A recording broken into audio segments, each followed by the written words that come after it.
And we are live. Waiting on Eric to join us. As you can see, I'm in a different studio setup today. There might actually be a little bit of echo, and I apologize for that. But yeah, we're, we're in the middle of well, it's not, it's a storm warning. It's a winter storm warning. And I ended up in a different location today because of it. And set everything up here, and I think it'll work. I think it'll work. But I didn't want to do green screen, so I found these lovely louvered panels and put those up in behind me. So there you go. As you can see here, we're waiting for Eric to join us. He'll be with us in just a moment.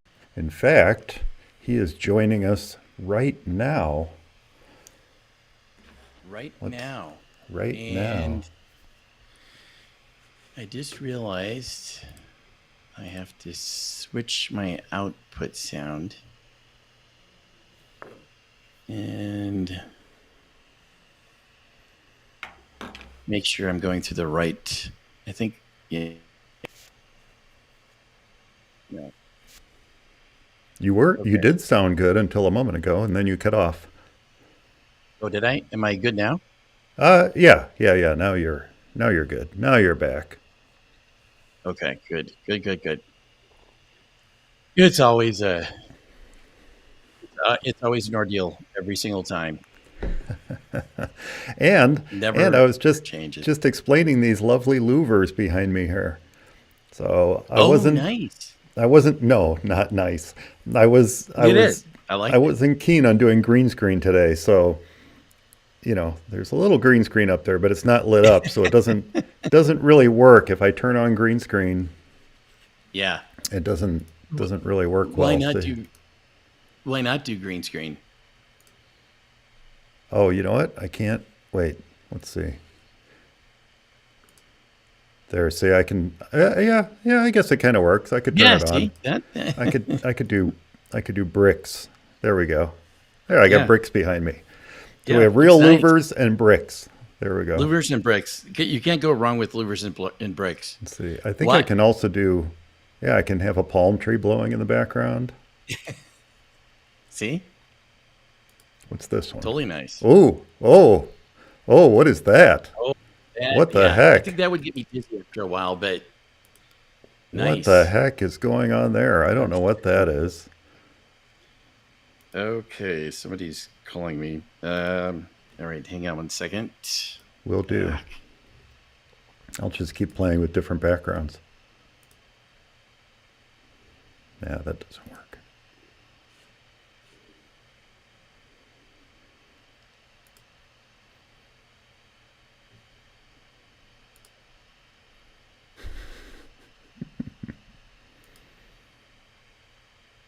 Nah, we'll just go with bricks. There we go.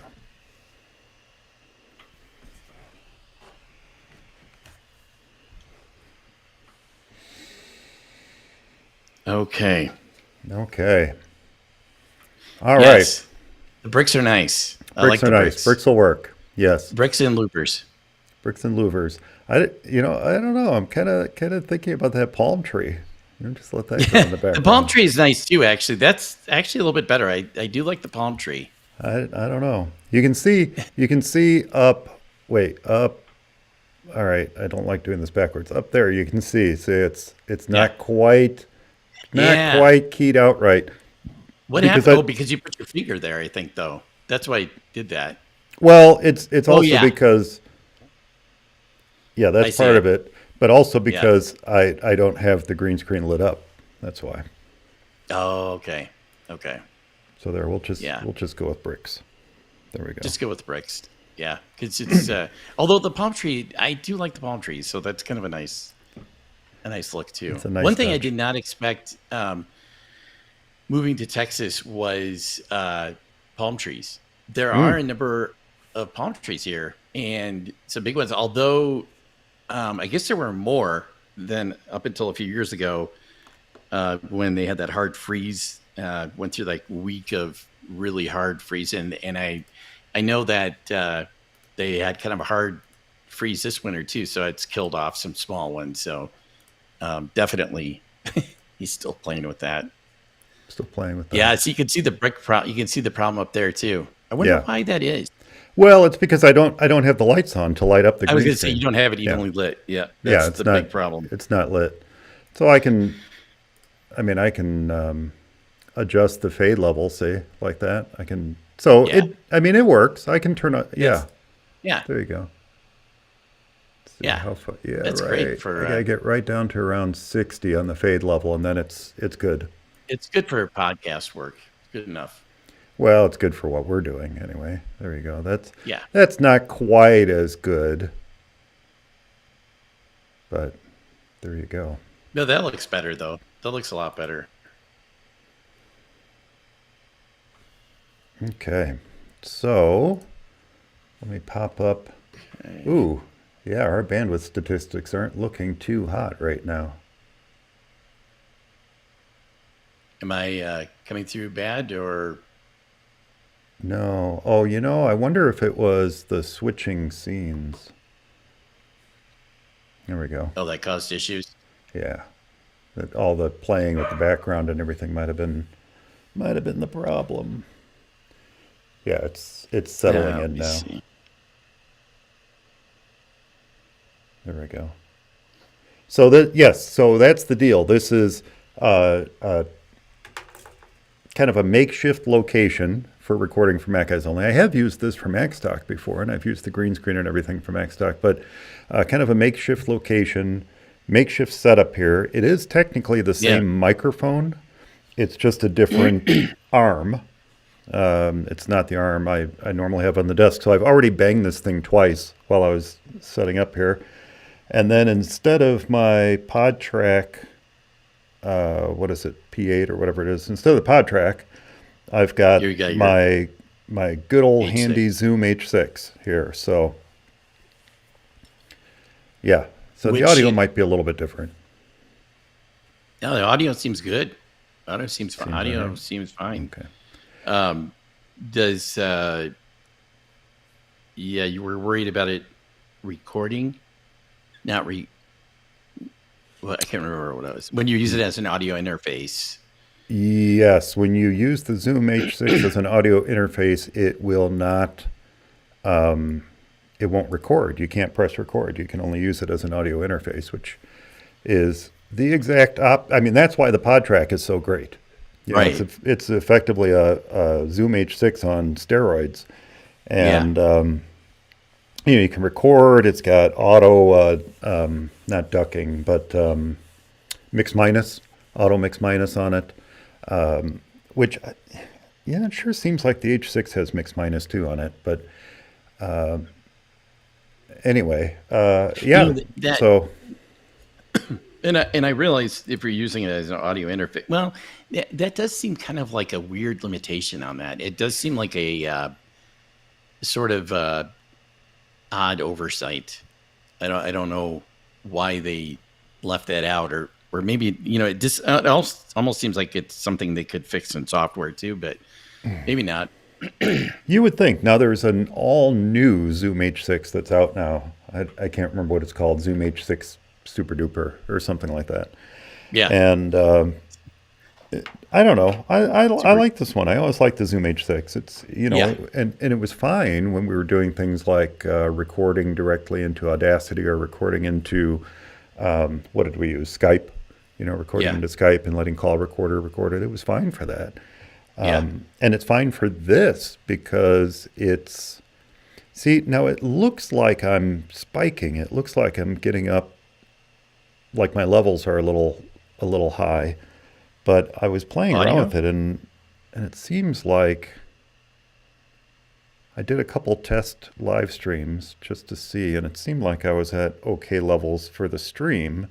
And on the Zoom, it doesn't show me spiking. It's just showing me spiking Well, in You're Ecan. not. No? I mean, Okay. your audio sounds good. You don't Sounds good. sound, all scratched out. I mean, like you're blowing the speaker. You sound good. You don't No sound echo? out. Yeah. So I don't know Okay. what Although it is weird sometimes. I'll get that where I. It's funny too that they don't have the audio meters like turned on by default in Final Cut sometimes, because I really rely on those, because listening to the audio, when I'm editing, a lot of times it sounds just fine, but when it's after I've rendered it and written it out, it'll be overblown on Mm, different. And so I really have to pay attention to the audio meters and make sure that those are, that the sound is, right around zero, or really no higher than 2 decibels, above zero. Otherwise, it's really odd. So sometimes, sometimes you have to pay attention to those audio meters, even if your ears tell you different. right, right. And if I was just recording on the Zoom, I'd be like, okay, cool. Well, I'm not spiking there, so Yeah. we're fine. I'll just use that audio. But here Yep. I'm relying upon Zoom to give me the recording. So The we'll recording. see what Yeah. happens with this one. Good. Oh, we wanted to test your screen share. Yes. Yes. Yes. Yes. That's right. All right. Do I So hit the share screen on my end? yes, you would hit the share screen on your end, Okay. Let's do it. and Oh, I'm yes. going I've got to to. open system. Okay. Yes, of course. Chrome. Yep. Give it authority. Because nothing would, it wouldn't be Apple if there wasn't a security thing. Exactly. Okay. So let's try this again. Share screen. Select it. Oh, I see. Okay. Can I select more than one? No. That's kind of interesting, though. Okay. Yeah. I guess I'll just kind of have to do the whole screen.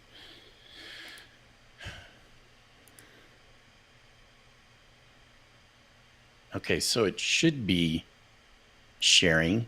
I don't know. What do you see on your end? That is what I'm seeing on my end. You're seeing me. And I Not. don't see your share. You know what? I might have to quit Chrome and restart, because I got the security setting thing that I had to give it access to share screen, that I had to give Chrome. And so it did give me that, you know, quit and restart Chrome, which I didn't want to do because it would cut us off. And sometimes I haven't had to do that. So I thought maybe I'd be okay, but maybe that's the problem.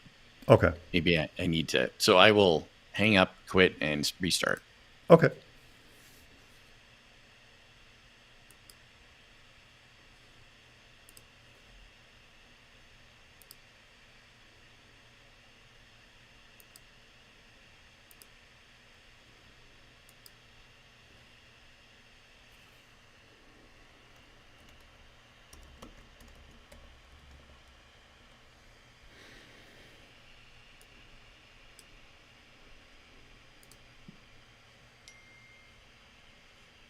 Okay. Okay. Still the same thing? Should I? No, let's see. I'm just playing around with setting up a new scene here while you're Okay. connecting. That's weird. I'm wondering, um, if I share a window, can I share a different window afterwards? Let me try something Do here. that. Let me Oh, I gotta do hit stop this. sharing. Okay. What is going on? Oh, come on. Why is my cursor like moving so weird? See, Is it good? I can see my screens. Okay. Yeah, all of a sudden my cursor is moving really weird. And I see where it shows on mine. It says stop sharing. This isn't going to work, is it? Shoot. That's okay. Well, let me check one more thing. Yeah, it's like all of a sudden now I cannot move the mouse cursor. Let me do this. Maybe it's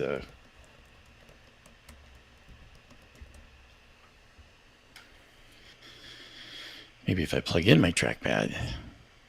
No. Come on, what's going on?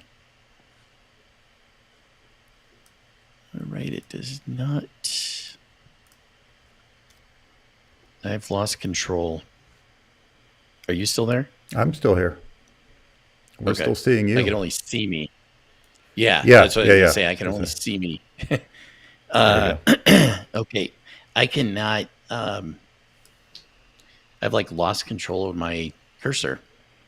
Let's try this again here. Is it just Chrome?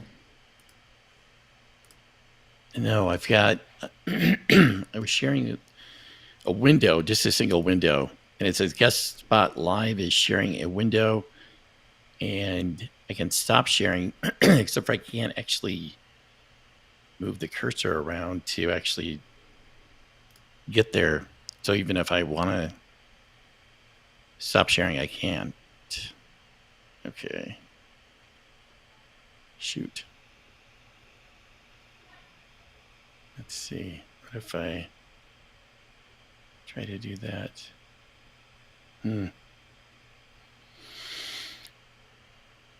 It like moves a little bit and then it just freezes. It'll just freeze there. So I'm not sure why. Okay. You know what? I think I'm just going to have to hang up and call again. You can't see anything on this end, right? Hang on You one can't second. see my screen. Yes, I can now. Okay. Yes, I can. Okay. I figured out what it was. Is it something that... All right. Give me 1 second. Okay. 1 second. I'm going to do that. And then in here, I'm going to do camera. Oh, there it is. Eric's screen. Boom. Oh, there. I see it there. Yep. Okay. But here's the $1 million question. Can I move my curtain out? I can't. It's just like frozen. I can move it for a little bit and then it just stops. If you stop screen sharing, can you move it? Yeah, I can't stop screen sharing because I can't actually move my mouse cursor over there to stop screen sharing. Oh. That's where I'm just going to have to hang up, I think, or just quit Chrome because I can't do anything. Hang on.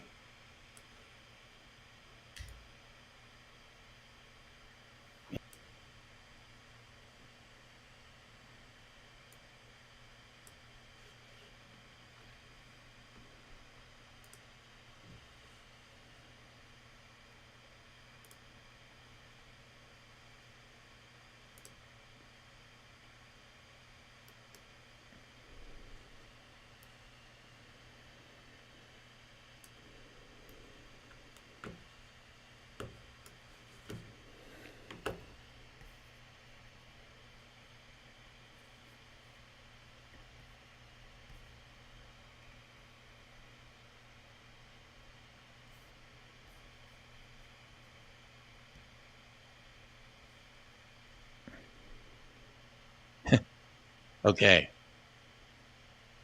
So I think it's probably no joy on the screen sharing. Did you want to try it again? We can. I think it's probably going to be the same thing. But let me try sharing the whole screen. I had just shared one window. I can see if that makes a difference. Okay. It looks a little different. Man, yeah. See, I don't know. Can you see my cursor move around on your end? It just it moves for a second and then just stops. So I don't know why that is. It's really odd. I used a different account. I mean, I instead of just using my normal login account, I set up a different one on my Smart. Mac just to Yeah. kind of keep things clear and open and stuff. But apparently, that wasn't good enough, or who knows? Maybe that's the problem. So, all right, I am going to quit and get back on again.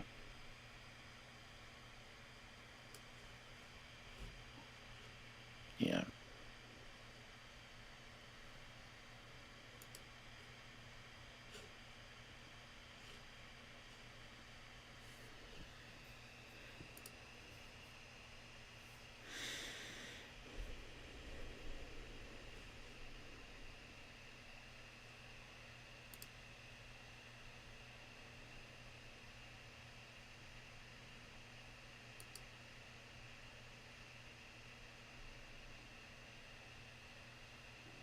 Okay.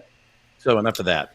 So here's the question: Do you want to send me the shortcut you were demoing, and I share it Yeah, let's see if we can here? do that. Okay, let me see if hang on. Yeah, let me see if we can do that. Um, Now the other thing is, I did have a few. What happened? That just like, oh, nice. Shortcuts just quit on me, so that probably would have been a problem too. Okay, let me send you both. Can I share them?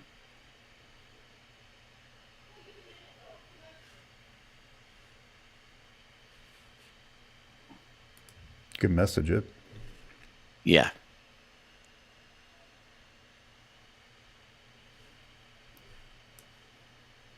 Here we go.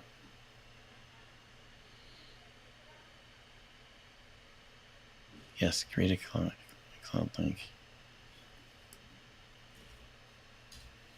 All right, hopefully this is the right, because I'm in the, did you get it? I got something. Let's see what I got. Okay. I got something called broadcast, Yep, iCloud.com.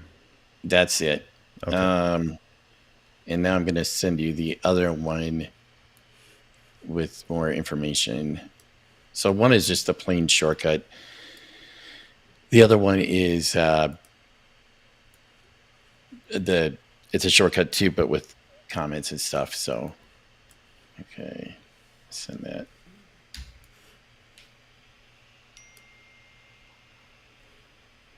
And what I can do too, so this was a basic one that I was going to kind of go over just to get the concept, just to sort of what's going on, and then I was going to show off the ones that I actually did that are really being used. That are a little bit more involved. I wasn't going to cover everything in there, but just to kind of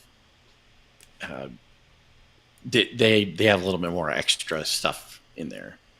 It looks like so what am I doing here? So I got Mm, this, and it's okay, you know what? I got the just thought of little something. orange thing Yeah, in it. you are not going to have. There's a third party thing. There's Instapaper in there, and you're not going to have that probably. Also, actions. Shoot. Okay. Okay. Well, I mean, oh, okay. So we get unknown action. I see. Yeah. And it doesn't look What I like I can could make do is, these windows bigger. yeah, what I could do is actually send you a screenshot. Yeah, Maybe that, well, you could do that too. maybe that would almost be a better deal. Let's see. Yeah, let's do this. Yeah, so I can click on it. I can get to edit it. It does say unknown action, but I mean, that's not a huge deal. It's just, No, except for, does it actually say what it is? let me bring it over to where I can, well, I can put on my glasses. Let's see. This secondary screen here is like 2.5 feet from me, so I have to put on my glasses to see it. Nope, it just I have says to put on my glasses. this action could not be found in this version of shortcuts. Yeah. And does it say what the action is, though? No, just says unknown Oh, action. yeah. Okay. So let me do is I'll send you this screenshot and I'll send you the screenshot of the other one too. It kind of explains what is going on. Okay. Let me do this other.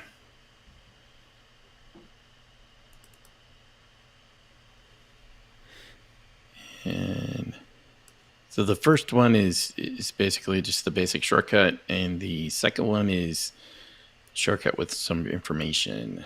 Actually, this might be better because it's much larger. Oh shoot! Where did it go on me? Oh, the screenshot. Yeah, screenshot's much larger, so it'll be better. Oh yeah, it'd be easier to see too, Yeah. probably. Yeah, oh, yeah, it is. You're right. Okay. Oh, and Yeah. autofill can assist with filling out this form. Okay. Because you never know when you're And going then to the need. other one, okay, this one is much larger. Let me open that with preview. Okay, this one's going to be trickier because we're going to have to zoom in on it, I think. And go up and down. Okay, yeah. And you know what? We don't need to have that. The second one, the longer one, is just it essentially is just one with comments in it to kind of describe each action, and then it also uses logger to. What I was going to do is on the screen show out, just show what was in the data. So Logger is an app for shortcuts that's on the App Store. It's like $5, and it's really nice. And it allows you can put log statements within your shortcut. You could do displays. Did it just do the thumbs up thing? It just did the thumbs up thing. I have to. Where is that coming from? Let's see. Ecamm. And you're doing it and you can't. I know. See, that's the thing. I could do that over and over again. It wouldn't work. Now I just move my hand a little bit and it's like. Actually, is that Apple Silicon only? It might. Probably is. It might be. It's actually like in the little camera, the little camera icon that should be in your menu bar. And then there should be something that says reactions. I think that's like the first time I've actually ever set that off.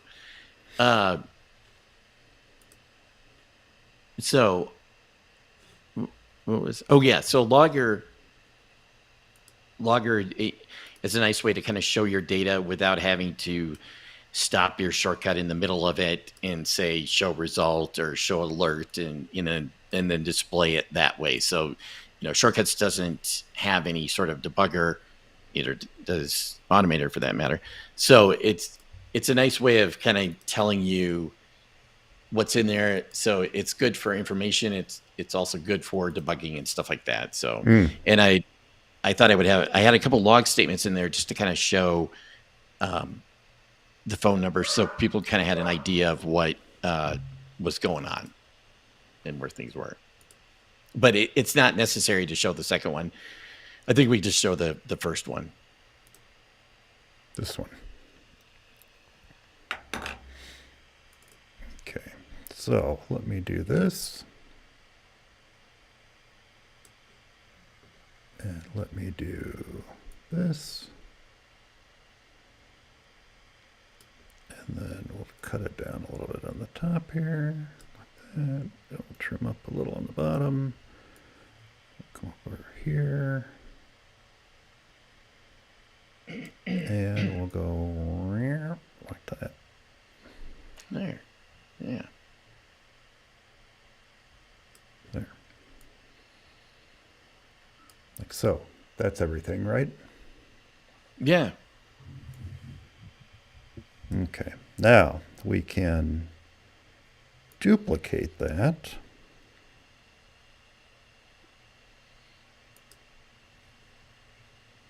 No, I can't duplicate that. Okay, we'll do this instead. There, we'll make that one.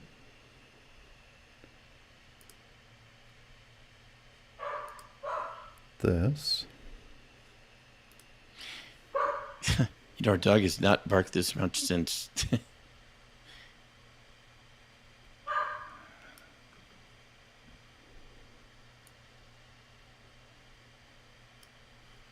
Now let's see.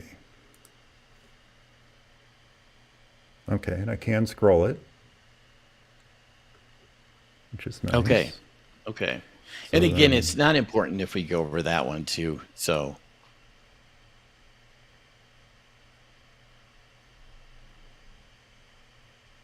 that there, and we'll go like this. Yeah. Oops. That. Put it somewhere around, oh, let's say there. Yeah. And it's really, probably at this point, it may just make sense just to show the first one, and then I can just kind of go over it. The problem with the comment one, the one that's in the comments, besides just kind of being long, is that it sort of looks noisy. I mean, the one without the comments is pretty basic. It shows it's basically how simple it is, and the comments just kind of add extra stuff in there, which I was thinking. When I originally thought of this, I thought he'd run this one and then just show the one with comments to kind of explain. But now that we're just going to show screenshots, it may just be better just to show the one without the comments. So it's not. I don't know if the one with comments will be kind of confusing or what. There, we'll do that. Okay, I was just setting up a button on my Stream Deck here. Bump. Okay. So there we go. So now I can just easily switch over to that one. Bump, when we're ready to talk about it. And then if we want to show the other one, I just hide that. That. Okay. Like that. That sounds good. All right. Good. Excellent. Sweet. That only took 30 minutes. Yeah. Awesome. We did that share screen. It worked the coding in the past. Yeah, it worked really slick. And so I just didn't even consider that being an issue. And, the first rule is assume nothing. And I didn't follow that. Yeah, we get weird little spikes here at this office for live streaming. Like all of a sudden, the bandwidth statistics just go all over the place, and then they're back. So maybe that's the problem. I don't think so. You should be interacting with your screen, and you're just sharing it with me. Yeah, I know, it's just so odd. Anyway, I had to turn to the manual to see what the heck with your screen sharing, and then it was working anyway. So I think, I don't know. Yeah. I think it was just quitting Chrome and going back into it. Yeah. So yeah, I blame Chrome. Yeah, I do too. All right. It's and the thing is, more than likely, it is Chrome's fault. Even though the screen sharing is only supposed to work with Chrome, so I know. You would think somewhere in here I would have a pen or pencil or something to write with, and I don't. you would think. I do. I have one. I could transport it over to you. Oh, yeah, that would work. All right. So I'm just going to manually type in where we are started here. Okay, 35 minutes. All right, great. That way I know where to jump to in the audio to Okay. audio to start editing. So are we ready? We are ready. I All think right. I was born ready, but I'm really ready now. With And all the variables at play here today, I didn't really promote right. this on social or anything. So this will be Yeah. more for people who catch it after the fact. But we'll promote it after the Fact. fact and tell people, hey, Yeah. jump straight to 35 minutes, and that's where you'll want to be. And that's where you'll want to be. Yeah. Over to my left here is Marvin Martian, and he's ready too. He's always ready. So he's always. Oh, you got bugs there. Yeah. I got Nice. bugs. Yeah. His nemesis. Yeah, exactly. This he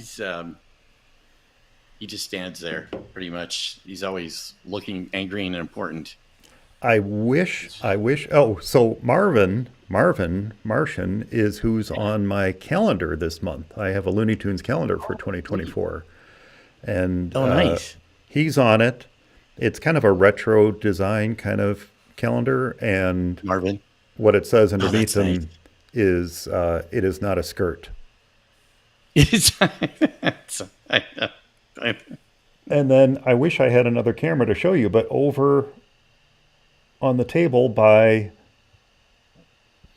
actually, I don't think that one's your old iMac. It's a strawberry iMac and an Apple Oh, IIc and a PowerBook. ooh. Behind all of them, I have a Wile Coyote statue Oh, that I nice. picked up from a thrift store. I walked in, and the very first thing I saw was this Wile E. Coyote statue, and I went, I am buying that. I don't I'm care how much buying it is. that. Yeah, exactly. It was like $10, but Yeah, it's perfect. I'd say he's a good foot and a half tall. He's got a Oh, that's little cowboy nice. hat and stuff on, and so He's got he's got a cowboy hat too. That's even better. yeah, that was the other thing. I had to glue his cowboy hat. His cowboy hat was Yeah. damaged, You know, but I glued yeah, I it, wonder and what he's that fine. Wile E. Coyote genius cowboy. And then you can see perhaps that my Bugs mug has been repaired. Oh, yep, I see it. Yep, A little but hairline fracture there. yeah, but it holds coffee. Slurp. Okay. That's all that matters. Well, now we're much further in. Yes. Now you'll have to redo it. Now we're You'll at have to do it again. 38 minutes. I have to put a 38. chapter marker Okay. for 38 minutes now for people to get to the start. Remember 38. 38 typed into TextEdit. There we go. Yep. Do you find yourself doing that? No, I'm going to just stay at 38 minutes. I'm not going to worry about where we're starting later. But do you find yourself doing that? I open up TextEdit documents on my Macs, and I don't save them necessarily. I just open Yeah. them. They're in the background, and like little things I need to remember just get thrown in there.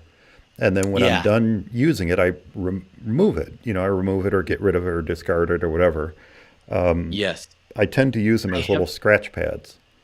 I have done that, but more often I used to use stickies, which has been in there forever.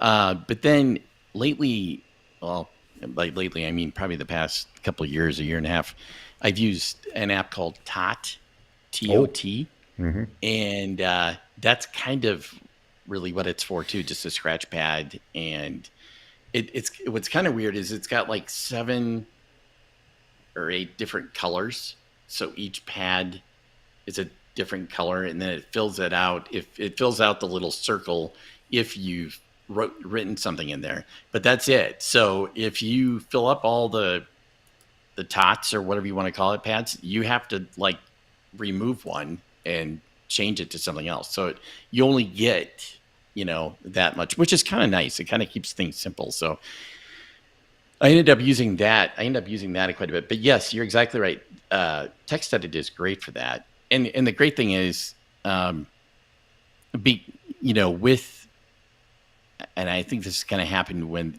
they kind of put the save and the versioning and all that stuff.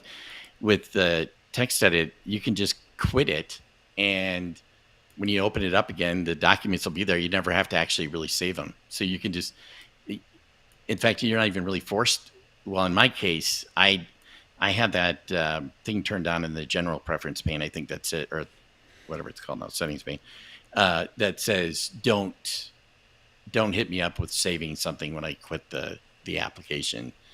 You know, I just have it automatically save or keep saving, and then it only does that if I close the actual window, Yeah. which The is only good for issue I me. have with Notepad or TextEdit as a scratch pad is that it does sync to iCloud. It is syncing to iCloud, and then when I close it on one, it says, "Oh, are you sure you want to delete this?" And I say yes, and then it pops up on one of my other Right. Macs.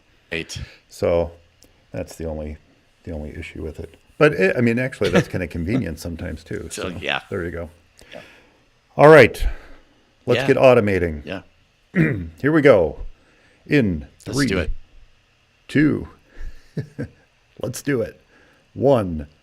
It's for Mac Eyes Only, episode number 429 for March 22nd, 2024.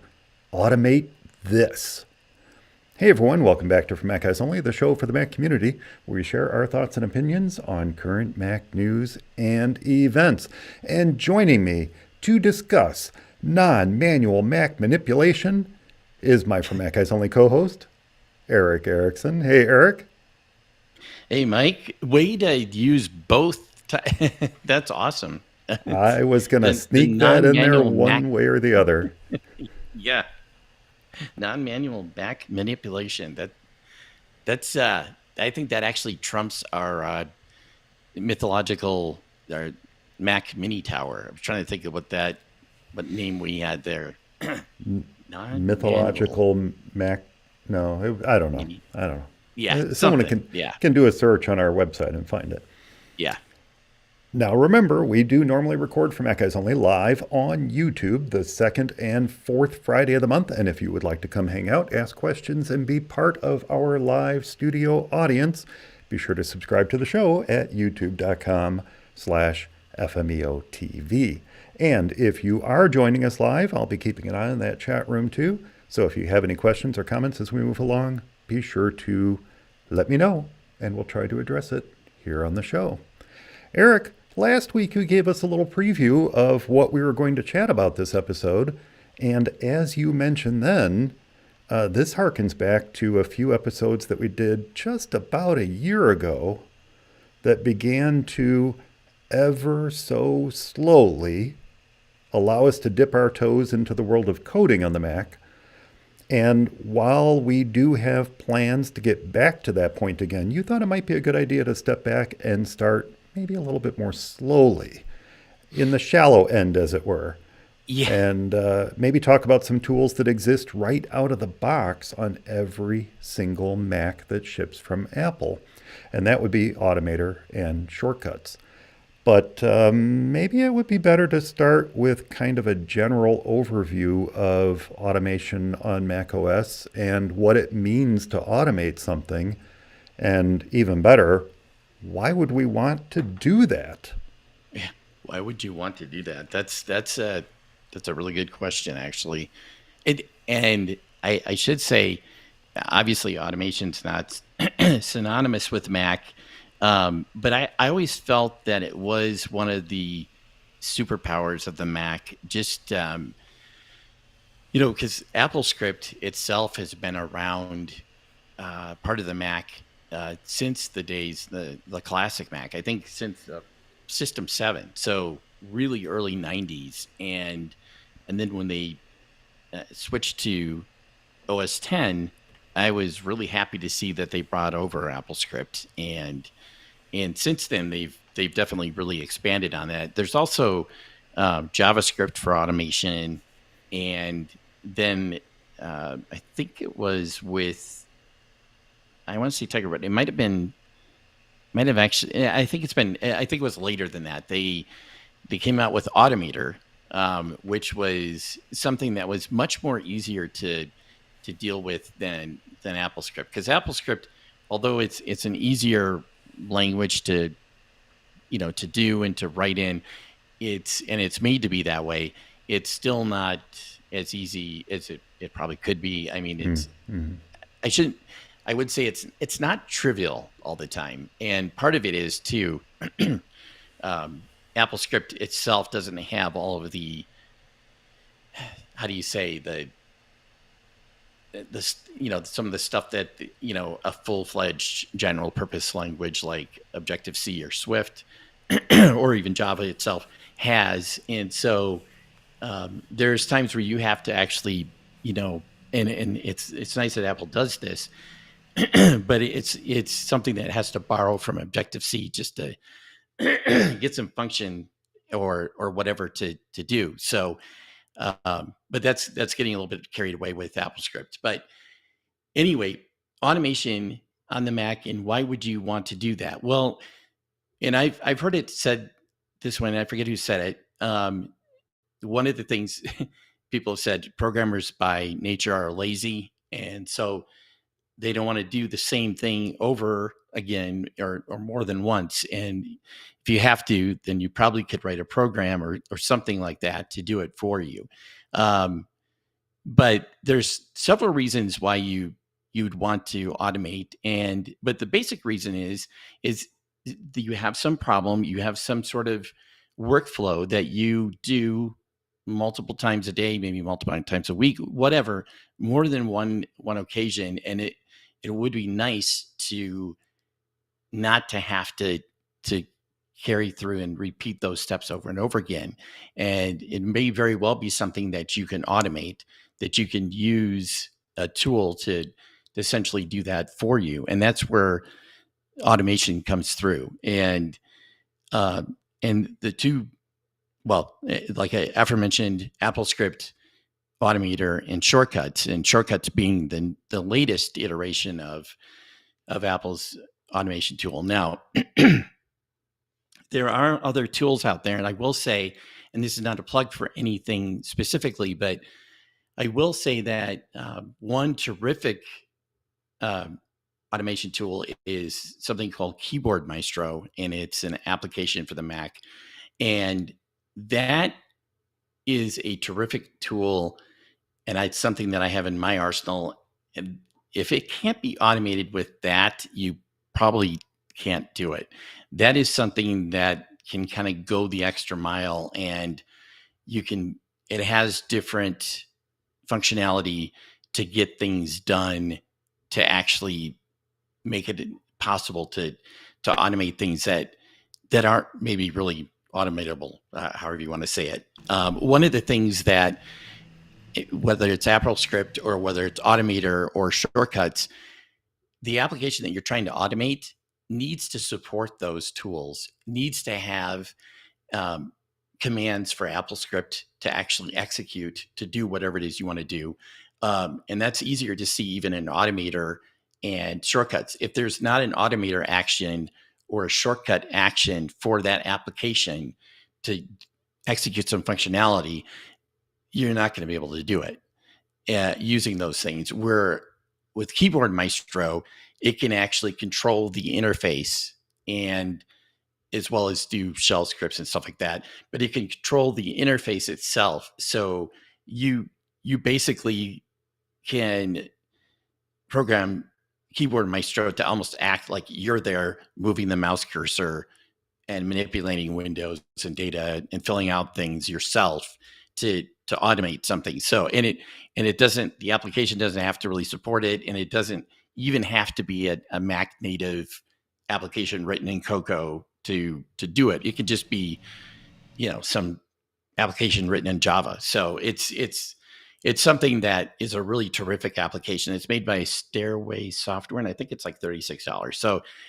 if you've got some things that you think you want to automate and you're not sure, or you're sure that, Shortcuts isn't going to be able to do it, or Automator or whatnot, then that is an excellent tool. And you can use any combination of these three. In fact, I know you can execute AppleScripts and I believe Automator, and I think even Shortcuts from within Keyboard Maestro. In fact, actually, Keyboard Maestro itself has shortcut actions that can be executed. So you can execute a macro, which is essentially akin to an Automator workflow, or or an AppleScript. It's Keyboard Maestro's little programs or apps, applets, whatever you want to call it. You can actually, there are shortcut actions to execute macros and to control different parts of Keyboard Maestro. So it works out excellently. One thing Mike and I were talking about was Automator and shortcuts. And I know you really like Automator and you've used Automator, and I have too in the past. And I don't know if shortcuts is going to replace Automator or if Automator is just going to spend, still exist coincide with it or not. And now you just give me the little. Can you hear this music that's playing? No, You can't hear it? no. Okay. Is there? My downstairs neighbor just started cranking music, and I'm like, oh, that's wonderful. Perfect timing to when we started recording here. But you can't hear it? No. Okay. I Maybe there's enough cutoff on the mic that it's not being picked up. It's not being picked up. Yeah. Yeah. No, I don't hear anything. Okay. It's pretty There's loud in here, and I've got my earbuds in. That's why I was thinking I could go down and ask him if he can turn it down for just like another half hour, 45 minutes or so. Yeah. No, But but I don't. I'd have to leave you riffing for a minute. Yeah, and that's totally fine too. I don't All right. hear anything. Of course, that doesn't necessarily mean anything, but Okay. I'm uh, gonna riff for a minute. I'm gonna go see if okay. I can get him to turn it down for just a few minutes. Okay. All right. That Be sounds right good. back. So I think where we're talking about Automator and shortcuts and it probably comes down to what you prefer. Although I will say shortcuts kind of being the new kid on the block, it does seem that is something that Apple is supporting. Also seems like something that developers really, for the most part, are supporting. In fact, with iOS 16 and Sonoma, or maybe it was even slightly before that, Apple poured a ton of effort into shortcuts and added a whole slew of new actions, stuff that just wasn't available prior to that. And so they are definitely making it something that um, they're definitely pushing into the future. And so um, if it's something that, if automation is something that you really want to get into, and again, AppleScript, Automator, JavaScript for our automation, um, as well as shortcuts are all excellent tools to get into. Now, I will say, because I think, you know, Apple's been kind of pushing shortcuts as sort of their vision of the future. And I don't know that, especially when it comes to AppleScript and JavaScript and stuff like that, those aren't going to go anywhere, because there's certain things that I think when you get to a certain point where you're doing something that's fairly sophisticated or complicated, you're probably going to have to use one of those tools to do at least part of it anyway. But shortcuts, like I said, because they're kind of pushing it, I think that would be a definite tool to use first, or to at least look at. And one of the big reasons is, and one of the reasons that I chose it for what I'm going to talk about next, is because it is really the only one of the bunch that supports iOS and is on iPad OS as well. Not all of the actions are available on all of the devices or OSs, but shortcuts is there and is just as at home on your phone or your iPad as it is on your Mac. And in fact, actually, that's where it got its start. And shortcuts was developed by, and I cannot think of his name, another developer. It was initially started by another developer, and then Apple bought it, or I think bought the developer along with shortcuts, probably about 6-7 years ago, maybe. And at the time that they did that, I was a little worried, because I thought, shortcuts, even though it didn't have the power that you would like to see, I was a little concerned that Apple might dumb it down or make it even more limited, and they didn't. In fact, they did the opposite, and they've actually poured in quite a bit more functionality into it since then. So, and I was just explaining why you may want to use shortcuts over some of the other tools, besides the ease of use. And certainly, I don't know that shortcuts is any easier than Automator, but one thing shortcuts does seem to be where Apple's pushing things, but also it's at home on the iOS and iPad OS as well as the Mac, and that's something that you can't say for any of the other Automator tools that I talked about, whether it's Automator, AppleScript, JavaScript, or Keyboard Maestro. None of those have a presence on the iPhone or iPad. So there's no way, if you want to automate stuff on those devices, that you can really do it outside of shortcuts. There's different applications that themselves are scriptable, that you can do certain workflows, but not where you can control this app to do that and that app to do this and kind of do a whole different workflow. That's really shortcuts. So I didn't know if you had something to bring up about Automator at all, or I don't necessarily have anything to bring up about Automator specifically, but I think you may have already answered my question that I was going to ask you. And that is, with shortcuts and Automator both still around, and shortcuts kind of that new darling of macOS and iOS, does it even make sense to continue to develop new things within Automator, or should we just, stick with shortcuts and be done with it at this point? yeah, and that's a really good question. And I think if you've already got Automator workflows going, and they're already things that you have working in a pipeline, and you would have to come up with new shortcuts. And I think this is one of the reasons why it's still around. I would say definitely keep that going. I don't know if I'd run in, develop new shortcuts for them, especially if it's something that's fairly, complex or complicated. Like I said, I don't think that there's anything. Well, I don't want to say that for sure. There are probably certain Automator actions that maybe not be available in shortcuts. Like I said, most of the developers are really doing a good job of supporting shortcuts. There might be something, though, that Apple added to Automator that they have not added to shortcuts. The one thing that's nice about shortcuts, though, is it is really extendable in kind of the typical Apple way.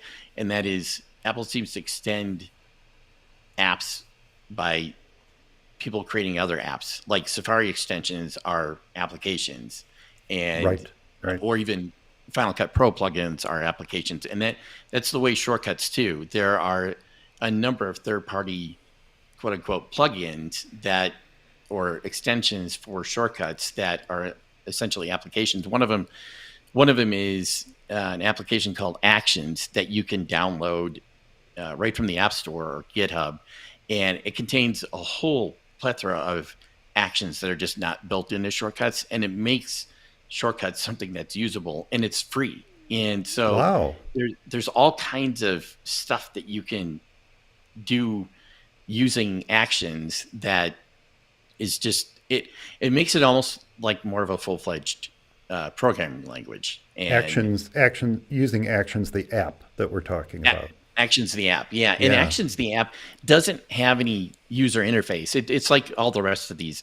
It just sits in there and it adds actions to your shortcuts library of actions that you can use. And so you don't really ever see the Actions app, just the same way if you have a Final Cut Pro plugin, you don't ever actually go into the application itself. You just interact with it within Final Cut Pro, or same thing with the Safari extension too. So, and there are other applications that are similar to that. So, one of the things that shortcuts Apple hasn't done with it, it supports variables, which variables, as we talked with coding, is programming.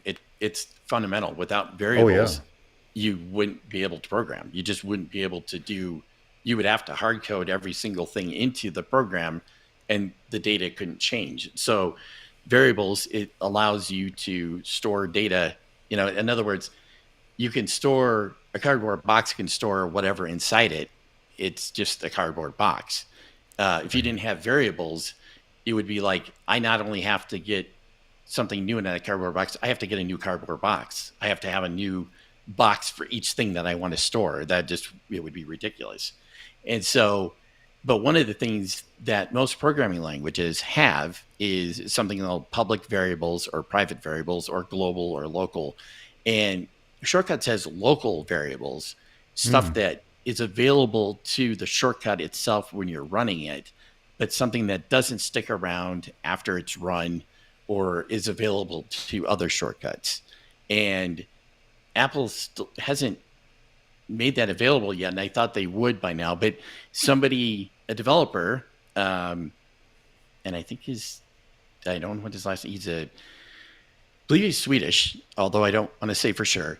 Is created a terrific application called Data Jar, and it does just that. It's basically a data store or a house for data that you can use to store while that it'll hold data. The application itself will hold the data while the shortcut's running or after the shortcut's running, and you can go after it later. So it's almost kind of, I don't want to say it's a database, but it's a way of storing variables in between your shortcut runs, or making variables available or data available to multiple shortcuts so that you can have different shortcuts use it. So it's just a terrific app. When I discovered that, I was like, okay. Because before that point, there were so many things where I would look at shortcuts and say, well, that'd be great, but I'm going to have to save that to a file or something and then try to read that later.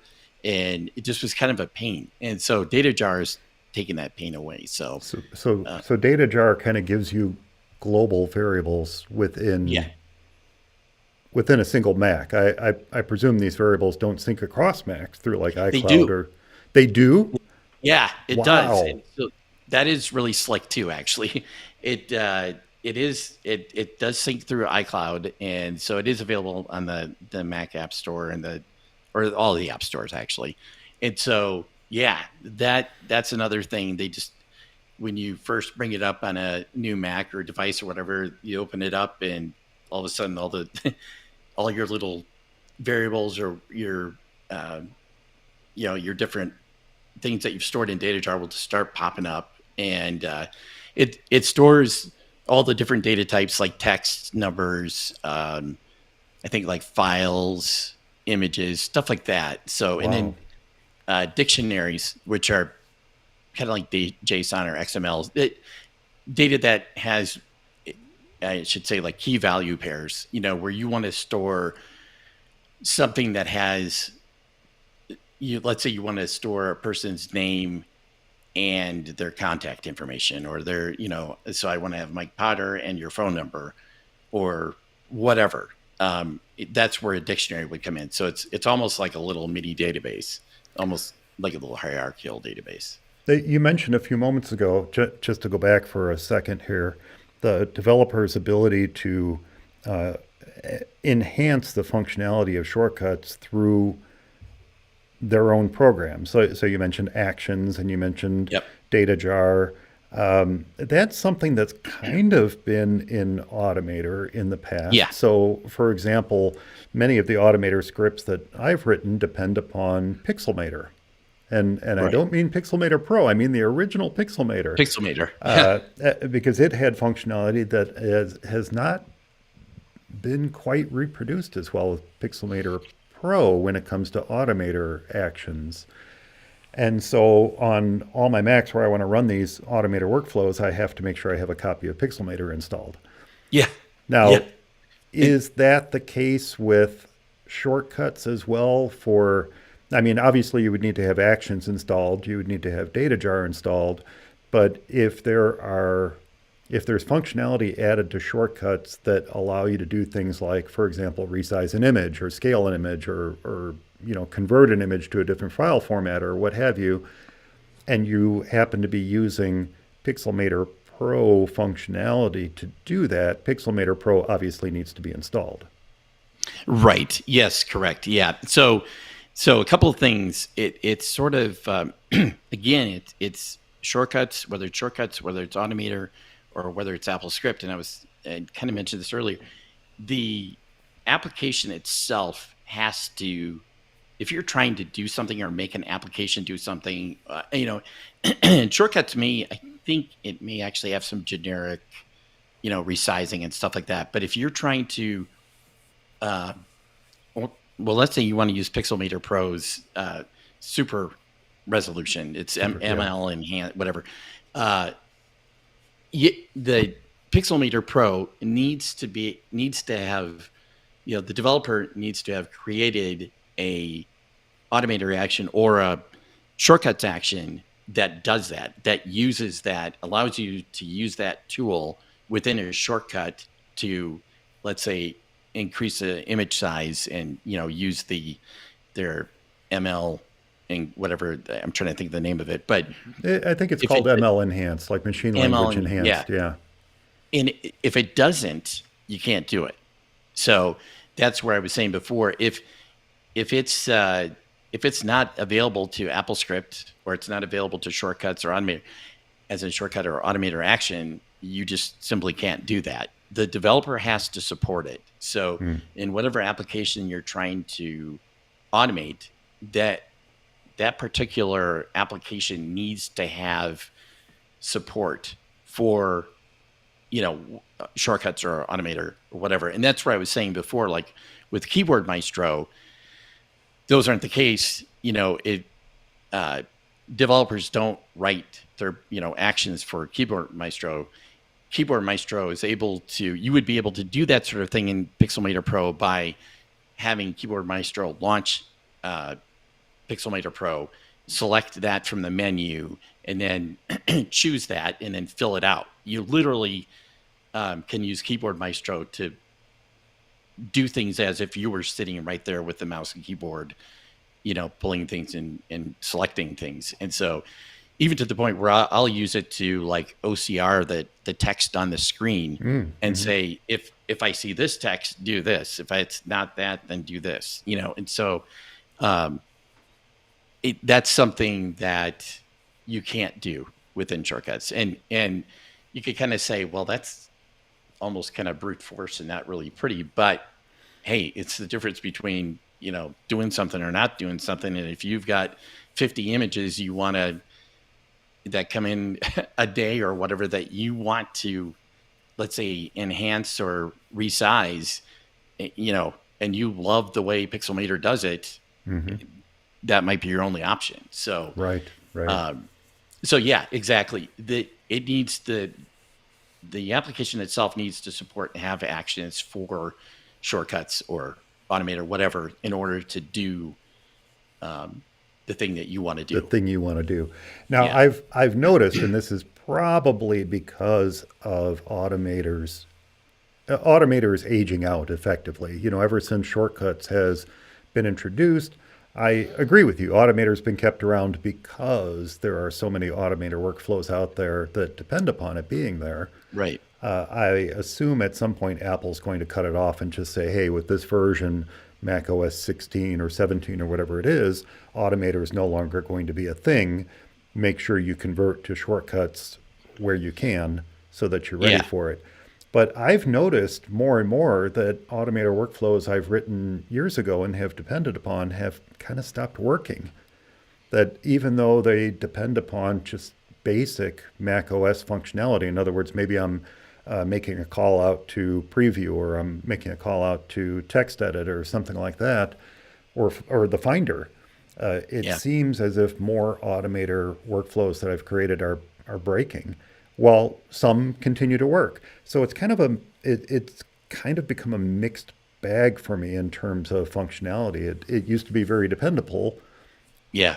And now maybe not quite so much. So that's what got me thinking I really, really need to start working with shortcuts and stop creating new Automator workflows, which is what I've been doing. I continue to turn to the hammer in my toolbox that is Automator instead of checking Yeah. out this awesome, multifunction screwdriver that happened to be added by Apple a few years ago, and I just haven't started working with it. But have you Well, found the same thing? Are you finding that old Automator workflows you've created are no longer working, or is it just you know? yeah, yeah, I definitely have found the same thing. Now I'm trying to think of what. Um, yeah, I had written. Well, I had since added or changed it over to uh, Keyboard Maestro and Apple's, or yeah, mostly all AppleScript. But the one thing I have found, for the most part, AppleScript seems to work.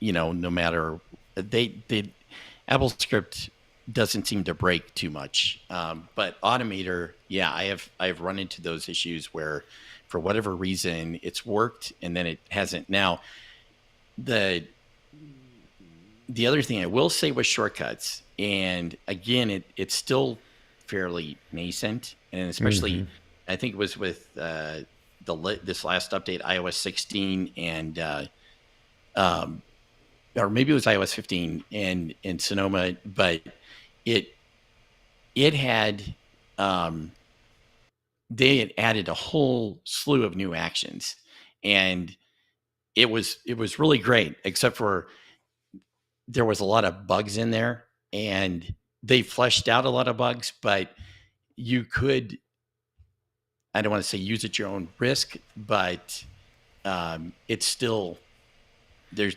still it's still buggy where, and I don't think it's more it does a lot more than Automator ever did, Hmm. uh, but it also has probably more bugs than Automator ever More did. bugs, and Uh, in some cases, I found that some of the things I used to do in Automator just didn't seem to be possible in shortcuts, and yet I assumed that they would be.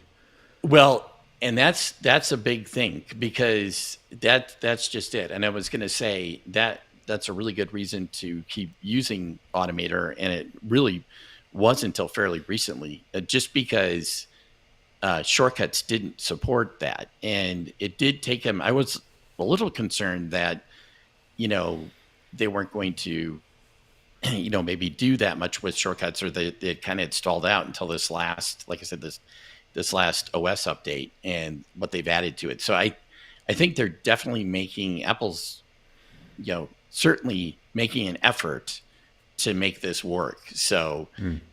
I think there's still more stuff to add, and I think there's also um, more bugs to flesh out. But I think it will get to the point where there'll actually be something that again, it won't be the end all be all. And if it gets if what you require is fairly sophisticated, or off the mark of what shortcuts can do, then you probably will end up having to either write AppleScript or JavaScript or automation, or use something like Keyboard Maestro. So you know it's not an everything, it's not an end all be all, but it is something that I think is definitely gotten a lot more doable, or a lot more like, yeah, I definitely will use that.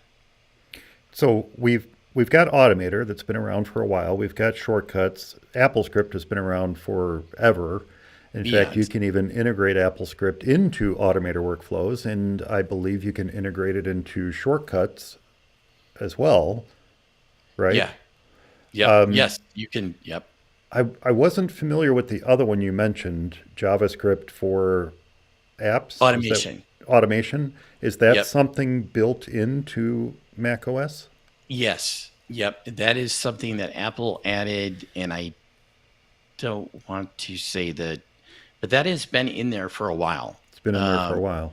yeah, and I haven't used it just a ton, although um, I've definitely been interested, and I've wanted to, because JavaScript for some reason is easier for me to use than AppleScript. Mm. AppleScript has always been one of those things where, um, and shortcuts too. I think because those things tend to do things for you, that when you're used to programming things and used to doing certain things, you just expect that's what I need to do, and I need to do that, and then you end up not being able to get it to work, and you're like, okay, what's going on here? And so JavaScript is a lot more of just a typical language. Um, there's a lot of caveats. There's a lot of things about it that uh, people don't like, but it has become really the de facto language. Just especially with not just with the web, but also now with like things like Electron. It's actually kind of become that language that um, I think they've kind of encouraged people to learn, just to sort of learn this, and you could probably do it, and you could probably use a version of it in just about anything you want to do. So I was just going to say that because as you're describing it there, I'm thinking, this JavaScript, I already forgot, JavaScript for automation yeah, is if you teach yourself that, and this may be and probably is a discussion for a future episode, but if you teach yourself JavaScript for automation, you are a huge leg up on everything else you just described. yeah, Either yep, whether it's using JavaScript for the web or using JavaScript in Electron, uh, it seems as if it's something that's going to be much more broadly applicable than teaching yourself AppleScript. right. Yes, that's exactly right. Yeah, and of course, there's just a lot of support out there too. I like debugging tools and stuff like that. I don't know. Well, it actually, I mean, just about any web browser you can use. So, yeah, Yeah. it is. It's just, yeah, that would definitely be a lot more advantageous for that. You're exactly right. Now, short of installing Xcode and going down the rat hole that is Swift and Objective C and all the other type of programming languages that you could teach yourself, are the four that we just mentioned really the primary means of automation in an out of the box Mac? Yeah, yeah. You know what? I mean, as far as that goes, yeah, I would say that Automator workflows, shortcuts, definitely, obviously, but also JavaScript for automation and AppleScript are certainly out of the box, um, because all of those, in some way or form, all support system events or Apple events, and things that where you can either get information or control at the operating system level. So at the not just the Finder per se, but they all have the capability of doing basic functionality and controlling the macOS and doing certain things. So yeah, there probably is something I just don't even know. Well, obviously, shell scripting and stuff like that too. Like you said, outside of sort of installing Xcode and you can use Swift to script too. There's Swift scripting and all kinds of stuff too. So, Mm. which I don't even know if you need to have Xcode for that. I think you just install, or you can just use Swift and just do it all from within the terminal. So, And you know what? You're absolutely right. Being a Unix-based operating system, you have Bash shell scripts. yeah, You've got, yep, as you said, the Swift scripting. Yes, okay. So there are lots and lots of other ways that someone who is right, perhaps a little bit more advanced might take if they want to really interact with the core of the operating system. But in terms of yeah, a kind of a general, hey, how can it make my life easier type thing, maybe shortcuts is really the best place to start. yeah. Which is that's a good question actually. the As far as where to start, I guess it would probably come down to what is a good.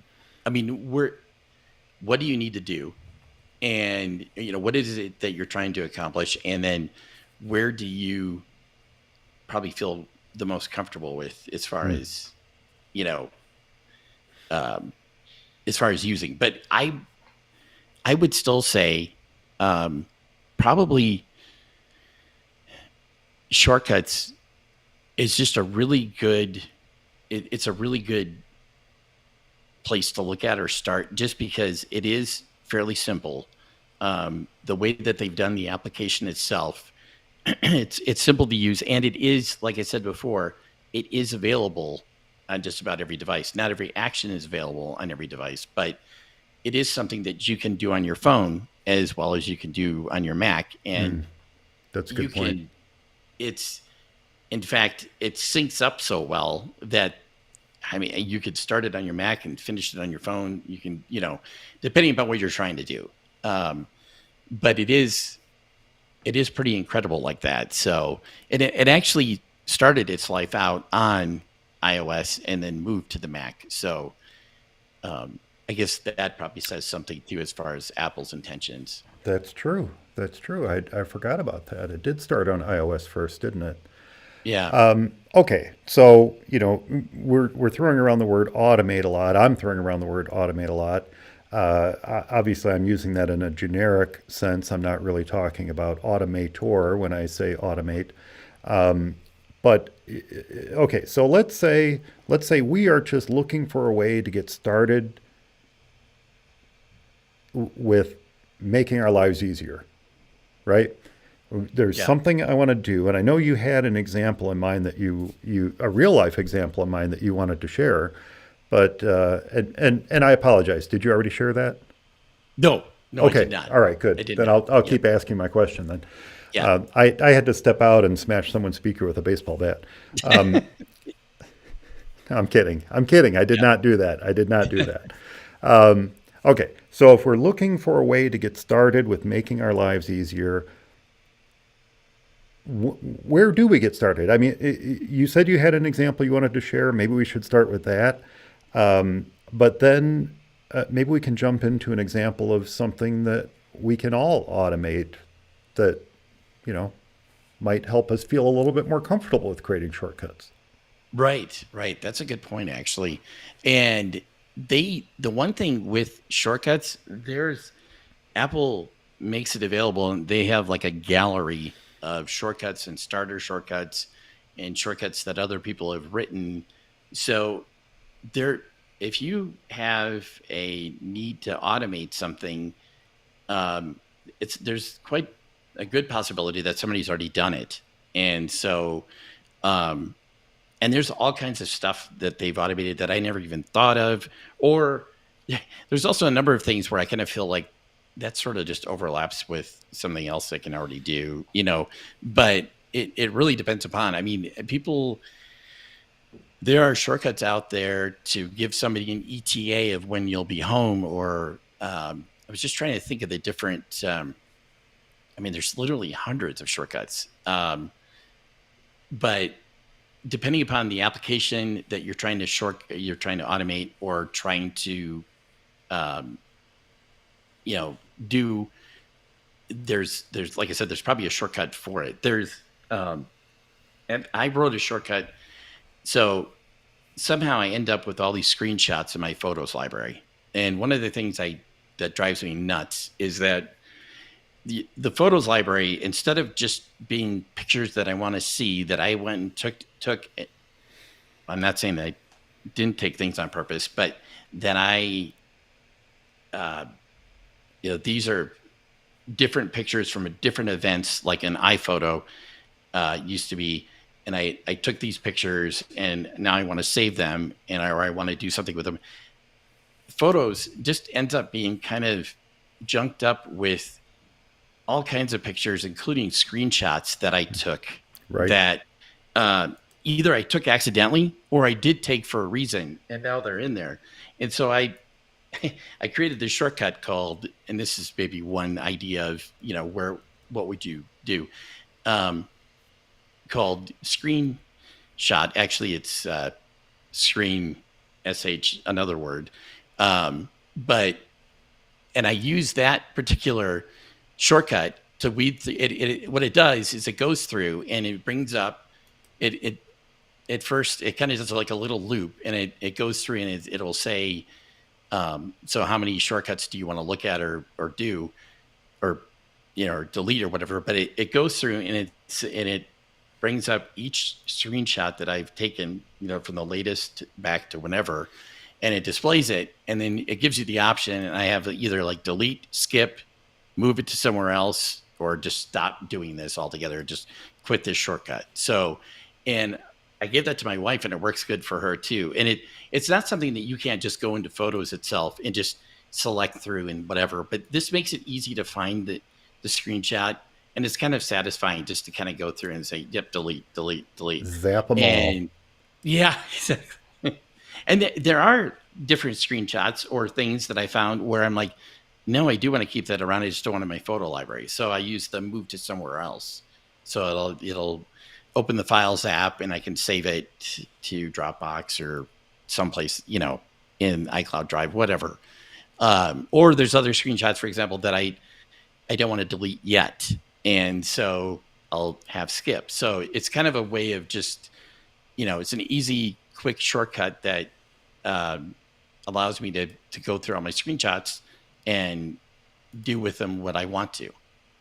Another really simple shortcut that I use, and I actually programmed the action button on my phone to do it. So when I push the action button, the one that used to be the mute switch on the older phones, but now is Right. right. Right. So I push and hold that, and I have a shortcut that basically says that's named "Where is she?" and it just pops up my. It comes down with a menu from the top of the phone that says, either my wife or my daughter's name, and I can tap on that, and it'll open up Find My, and then bring up their location, so I can see, where they are, or see where my daughter is at 1 a.m, and so just to make sure everything's okay, or see what their ETA is going to be or whatever. And so I've just done that, and it makes it really easy to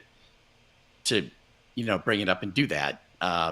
Another one, I have a shortcut that I tap the phone on the back of it twice, and it'll automatically launch the Apple TV remote, because I use that often enough. And when they first came up with the back tap on the phone, it was literally coming up all the time, and it was kind of stupid. But since over the last couple of years, I don't know if they've added some machine learning or whatever, but it seems to only come up now when you really want it to. I think if I tap twice, the Apple TV remote comes up. If I tap it 3 times, the little magnifier app pops open. So, but both things I use it quite a bit. The magnifier I use even more. So, I think one of the reasons I was always kind of hesitant about shortcuts is, much like what you just described, they always seemed like they were just quicker ways to get to things that I could relatively quickly do otherwise on the phone. yeah, So for right. example, I can just go open Find My, and I can Yes. locate my wife or daughter, that sort of thing. But there's so much more that you can do with it. I Yes. think creating a way to quickly do something is a lot different than creating a way to save yourself some time. Time. Right. So for your example of the screenshots, that saves you a lot of time because now you're not Right. manually going through and cleaning all these up. Right. Just simply open up Find My and say, hey, where is, whomever? Totally. Well, that, I guess it could be argued it saves you time, but it's just a It, quicker it way to do something.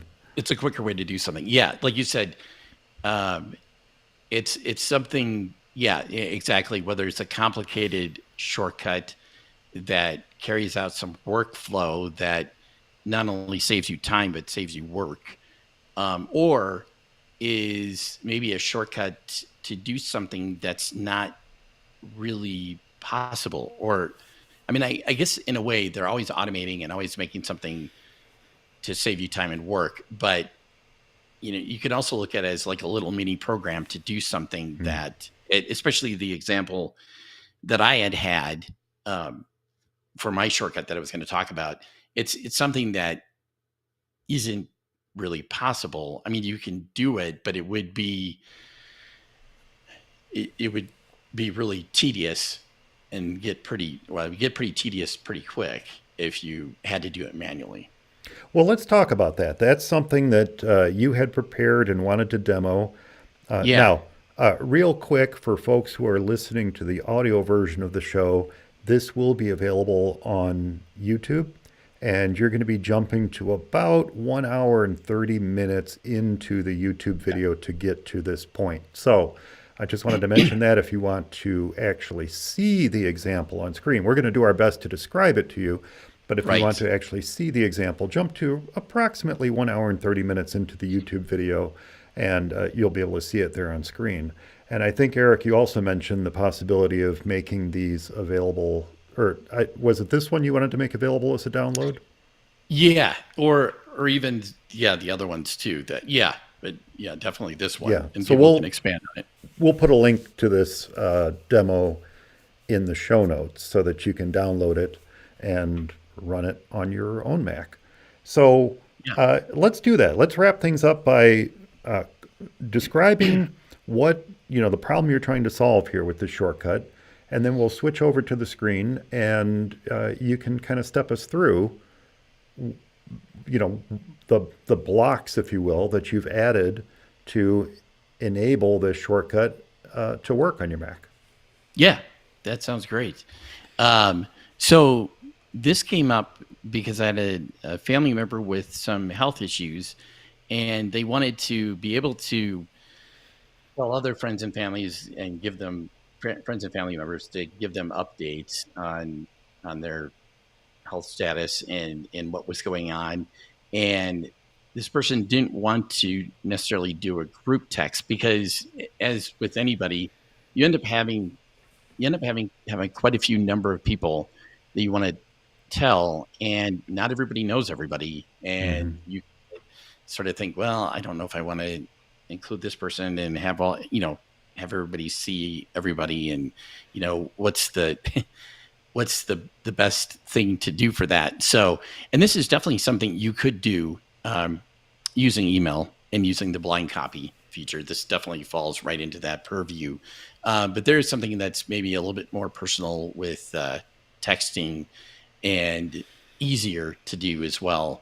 And so, but with the way iMessage is on the phone, when you add people, when you start adding multiple people to a message, it just sends it out as a group text. There's really no way to create a broadcast message, and it used to be like that, and I think SMS is like that, typical or just straight SMS. But if you want to use iMessage and you want to do that sort of thing, it's not really possible um, to just broadcast out to each person individually. And also the other issue too is when you do have mixed phones and you have somebody with you have people with Android phones, you have people with iPhones. When you have group text, that also causes issues too that I've seen, um, that a lot of times makes things even more confusing, and it's hard to add people and remove people after the fact. So anyway, the idea was I just want to send out one message, and I want to send it out to each person individually, and I don't want to have to create a group text to send it out. So, Mm. and that's where shortcuts comes in. Sorry, did you say that something? No, I was just Oh, saying okay, that's sorry. really cool because, this is going to be great because now we've got a real world example of something that you needed to get done, needed Right. to get done relatively efficiently, and Shortcuts was there to kind of solve the problem for you. So Solve the let, problem. Yeah. let's see, should I switch over to your screenshot here? That would probably make the most sense, All right, actually. I'm going to go ahead and Yeah. do that. There we go. So, okay. Yep. And so this is a real basic. I didn't want to get too crazy with this as far as demonstrating this.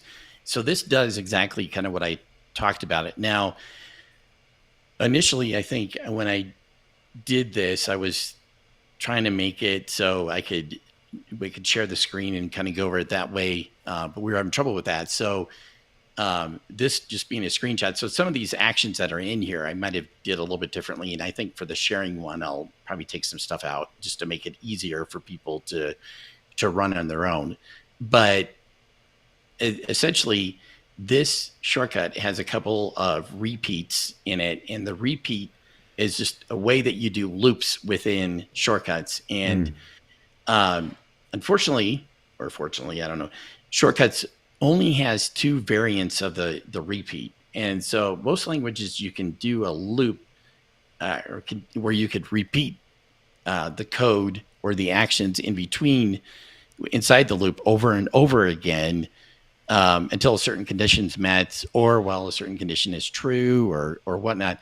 In shortcuts, there's two flavors. One is repeat this code X amount of times, so certain number of times, and the other one is repeat for each thing that comes in, each record that I'm reading in, each item that I'm reading in. So the first thing here is a repeat statement, and it's repeat repetition. So instead of just hard coding a certain number in here, it shows repetitions, and that'll essentially bring up a little dialog box for the user to choose the number. So they can choose anywhere from 1 to however many they want to. And so once they do that and hit done, then it will go through and execute that code in between. And the first step is select phone number. And that select phone number action essentially goes straight to your contacts and brings up a little, not a contact card, but a pop-up that you can scroll through, do a search, or scroll through and select a contact. And then when you select a contact, it'll make that contact's number or numbers available. And then you can select whatever number is available for that contact that you want to text. And so once you do that, then it'll go to the next action, which is add phone numbers to the phone number variable. So that action is the add to variable action. There is basically three variable actions within shortcuts. That's set variable to whatever, add variable, and also get variable. And the add variable is nice because what that will do is it acts like the set variable in the sense that if it doesn't already exist, it'll create it and add the whatever data you want to it. But then it'll also append more data onto the end of that each time. So I can go through here and say I want to repeat this 5 times. I can go through here and add 5 phone numbers to that phone number variable, and before I move on. So that will just go through, add the first phone number, create the variable, add the first phone number, then add the second phone number below that, the second phone number, essentially one after the other. So then when it gets done with that, the very next step I have is select a random article from the FMEO news items, which is just a news Instapaper. And I did that just because I didn't feel like typing out a message each time when I was testing this. And so it just basically selects a title from a news item. And then the next step, the next action is ask for text. And then the prompt is type your message here. That will essentially prompt the user to type in their message. Now, this will automatically be filled in with the previous steps random article title. But this is where the person would type in their message. So again, this whole shortcuts premise is I want to send out a message separately to each person I chose, each phone number I chose.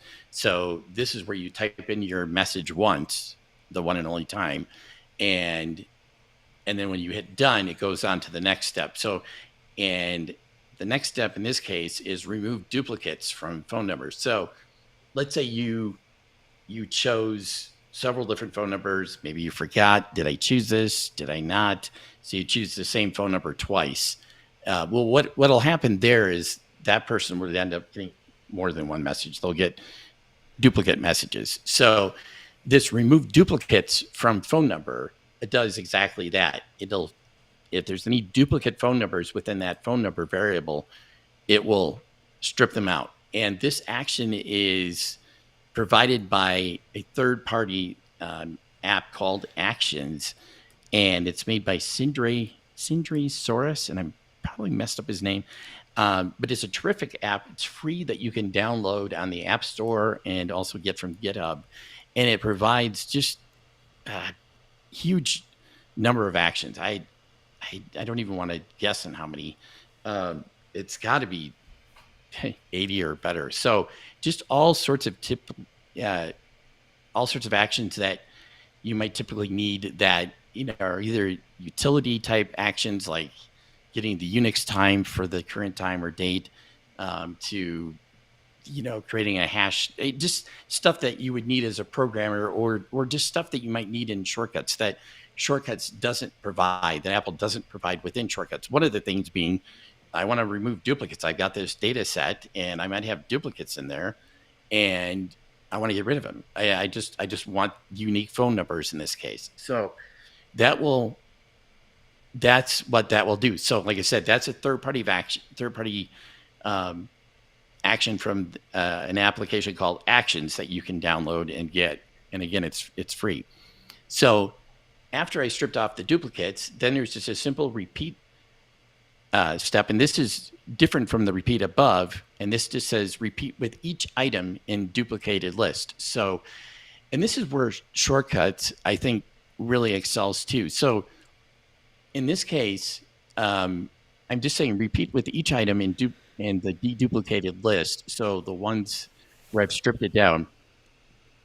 And so shortcuts, a lot of times when I put this repeat with each item, it filled in the deduplicated list for me. So it said, I know that you want the variable. I know you want the data coming from the action right before this. And it's usually that's right. But you can select whatever action you want, whatever variable you want from whatever action above. But the nice thing with this is that normally when you do a repeat like this and you have a list, or in general programming like an array, you have things like indexes, and you'll see this inside of shortcuts as well. You'll have an index for each, like in this case, each phone number on the list. And a lot of times you'll have to manage that. You'll have to say, start, I'm going to set the index to 0 or 1 and repeat until I, hit the end, where the count of phone numbers equal, the index equals the number of phone numbers I have and all this and that. Where this shortcuts just does this for you automatically. You don't have to do any of this. You just say, I want you to repeat with each item in this list, in this case, deduplicated list, and it just takes care of it for you. So it just repeats for how many phone numbers you got in there. And so then the step that's within there is the send. And that's just telling messages, send the provided input. In this case, send the text from the message that I typed above. And that is in the ask for text with, type your message here. So that's just ask for user input. And in this case, I just had him type text, and I allowed for multiple lines. So again, that send provided input to repeat item. So that repeat item is the phone number that is provided from the deduplicated list. So again, and that's where there's, in this list, in this repeat, there's the repeat index and a repeat item. So the repeat item says, here's the phone number, and it starts from the first phone number, and it'll repeat for each one. So if I had 5 phone numbers, it would start from phone number 1, put that in there, and send the text to that phone number. And then go through the loop again, repeat again, send to the next phone number, and to the next phone number, and the next one. So, and ultimately, let's say again, I had 5 phone numbers, it would send out 5 separate texts to each, one to each phone number. Instead of one group text to 5 phone numbers, now I've created, 5 separate texts, and it sent it out individually to each person. So, and those would just all show up within your messages app, and then people would reply back to that individually, and you could just reply back to that, back to them. So, and the good thing too is if you reuse, if you send out more than one message to the same phone number, iMessage will just, reuse that one. So you won't end up having to have all these duplicates in there. So it really works out slick. But it's a way that you can send out a message to multiple people, one person at a time. That is something that is not provided by iMessage. And I have no doubt there are probably apps out there. I think there is an app called BCC that you can do this sort of thing. So this isn't the only way, but this is a way to do it with the built-in, with what the Mac has built in, without having to buy or download anything new. Now, again, I'm using a third party. I'm using Instapaper in this particular case. I'm also removing the duplicates actions.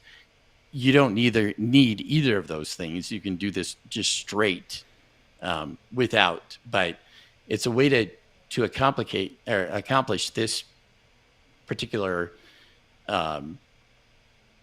workflow or set of steps without having to go through, select, get a person's phone number, enter it into iMessage, paste in the text or retype it, for each thing. So. Yeah. And as I was listening to you describe this, I was realizing, the Instapaper step, you don't need that. You Right. can simply have it ask for text. And you don't have to add the actions with the Actions app. You don't have to add the action to remove duplicates. It's nice to have that, but you don't Yeah. have to do that. So I was, I opened up Shortcuts, and I just kind of wanted to recap what you said real quick because in case anybody is feeling a little overwhelmed by those steps, I just wanted to reiterate how simple this is. So if we were opening up Shortcuts, the app, and you go to the File menu and you choose New Shortcut, you end up with a blank screen. So you end up with something Right. that doesn't look anything like what we're showing in the video right at the moment, or what Exactly. Eric just described. Now, the Yep. neat thing about Shortcuts is that every available action, everything that's available to you to do with Shortcuts is in a little sidebar. There's a Yes. little sidebar Yep. off to the right, and you can see things organized by category, and you can see things organized by different apps. So if you know that what you want to do is something with, let's say, for example, the Calendar app, you can click on Apps and then click Calendar, and you can see all the different actions you can accomplish within Shortcuts. Add new calendar, add new event, edit calendar event, those kind of things. So Yes. you can narrow down by application or you can go by category. So to kind of recreate this, you can download this from the show notes, but to kind of recreate it yourself, the very first thing is the repeat action Yes. that Eric mentioned, right? So I can do one of two things. I can go into all actions and scroll down and find it. They're listed alphabetically, which is great. Actually, yes. Are they listed alphabetically? I don't know if they are. Oh, they're listed They are alphabetically by app. categories. So you can do Right. by categories or by apps, and you can also just search too. And that's what I was going to say. You can also search. Yep. Now, if you know that what you want to do is it falls within the realm of scripting, and I just made an assumption that repeat would fall within the realm of scripting. I clicked on Right. the scripting category, and there you go. There you go. There is repeat right there. Now, Yep. to add that action, you just drag and drop it into your blank shortcut workflow there on the left. It's a big blank area. So you just take the repeat action and drag it over. And shortcuts, I almost said Automator, shortcuts will automatically add the repeat and the end repeat. So cool. Yeah. Now, Yes. what is it we want to repeat? And in your example, Eric, you wanted to repeat selecting the phone number. So rather than try to figure out what category that's in, I just type in select under the search bar and there's select phone number. So I can drag that in under the repeat, but above the end repeat. Yes. And then So it's again, nested within that. Yep. Repeat. Yep. yep. And then you mentioned the variable function. So cool. We can type in VAR. We know we want to add it to a variable. In your case, you called it phone number or phone NR.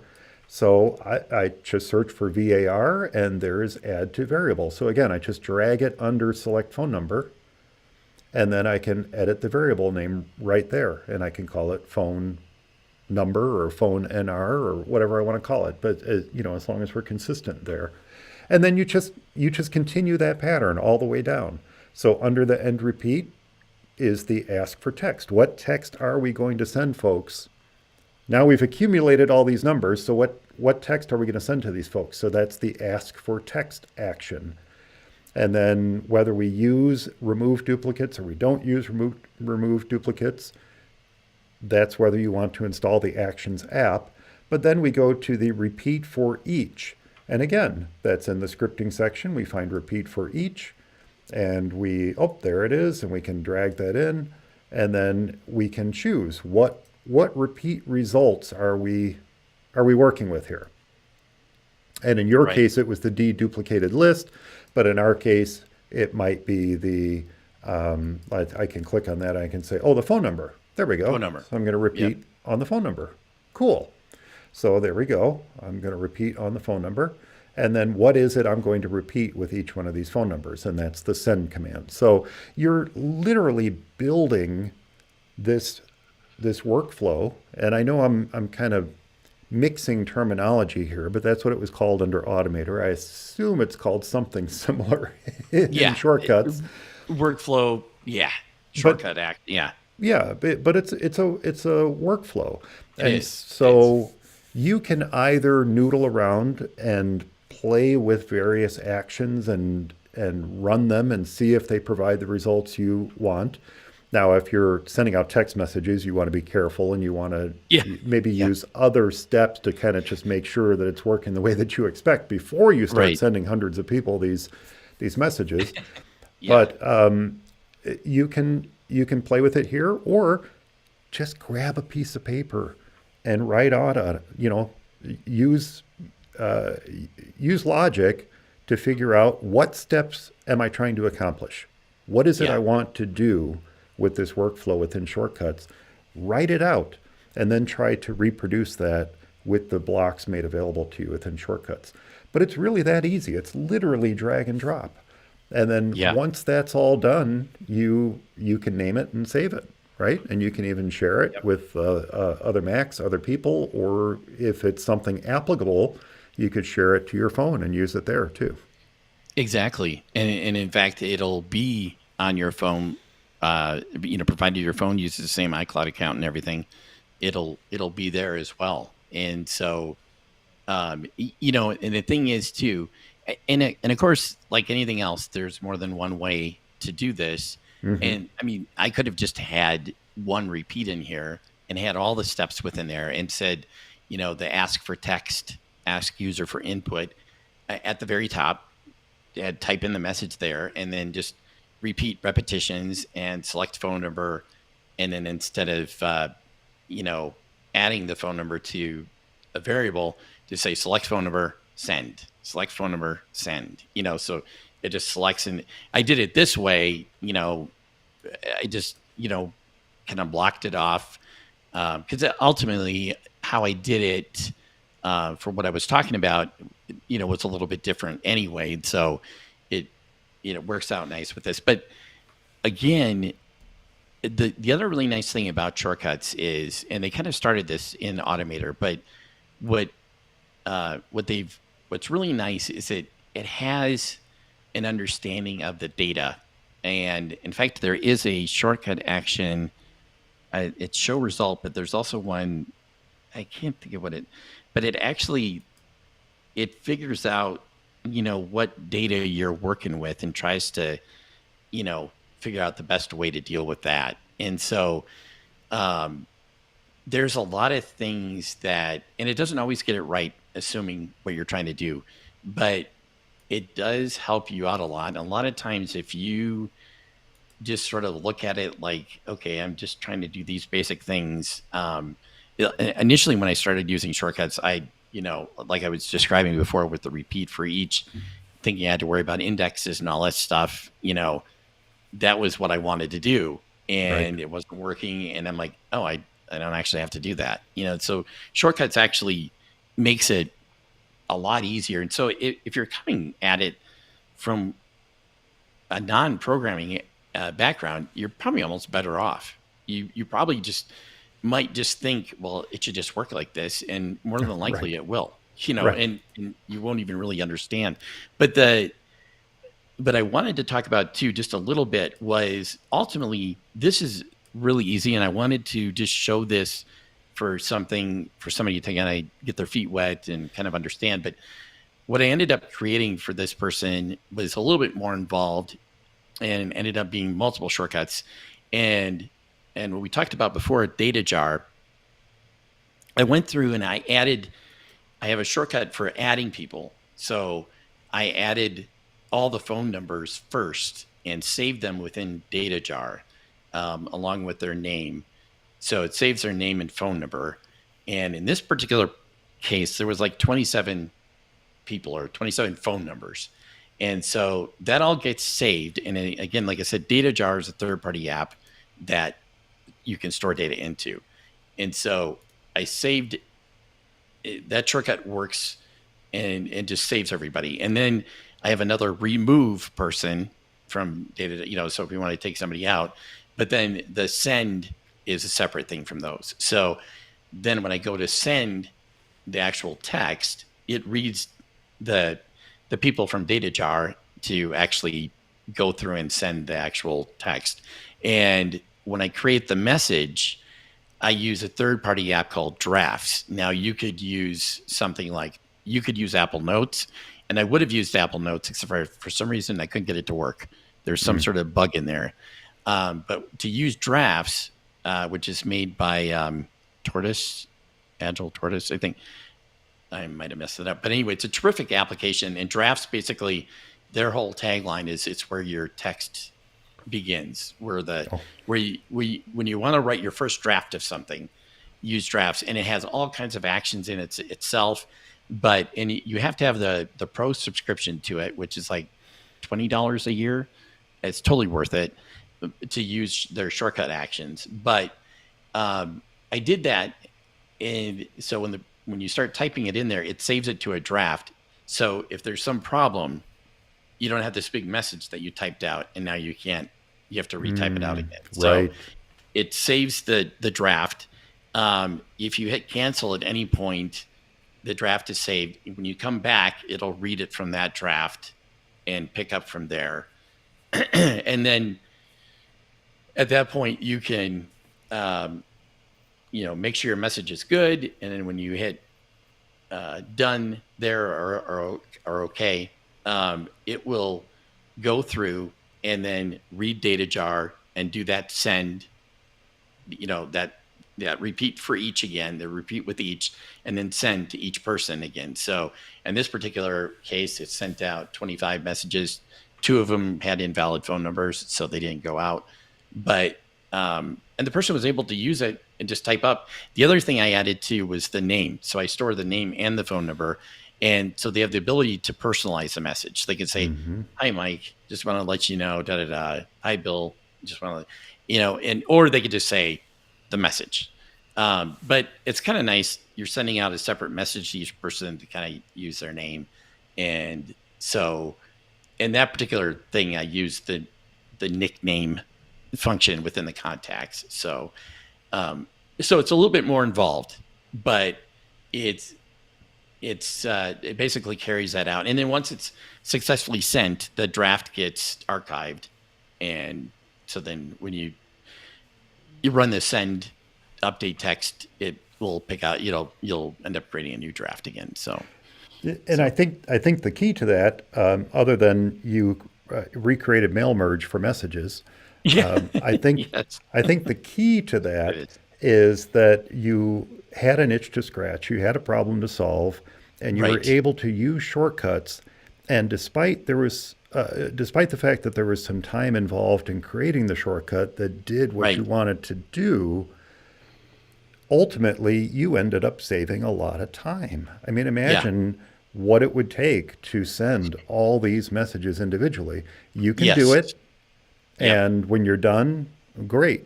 But now you've got this amazing tool saved on your Mac, saved on your phone that you can turn to again in the future and use over and over again. So the time Yep. savings really becomes greater the more you use the shortcut. The more you use it. Yeah. And, in my case, the particular itch I had to scratch when I started teaching myself Automator was resizing images. And I've mentioned this on the Yeah. show before. I use images for website work and things like that. And I always needed certain sizes, especially with e-commerce stores. You always want a certain size image for that. And you want a Yep. certain image format and things like that. So aspect ratios. You want square instead of 16 by Yes. 9, that sort of thing. And so I figured out how to create an Automator workflow that would take care of all of that in a single step. And yes, it took me a little bit of time to get that working right, but once I got it working right, boom, I've now just saved all that time moving forward. So I think everyone's goal here, now that we've talked about shortcuts, is to think of what itch you want to scratch, fire up shortcuts, and see if you can't make it happen. And Yeah. if you have questions, if you have problems, drop us an email, Mike at formacisonly.com or Eric at formacisonly.com, and we'll see if we can help you.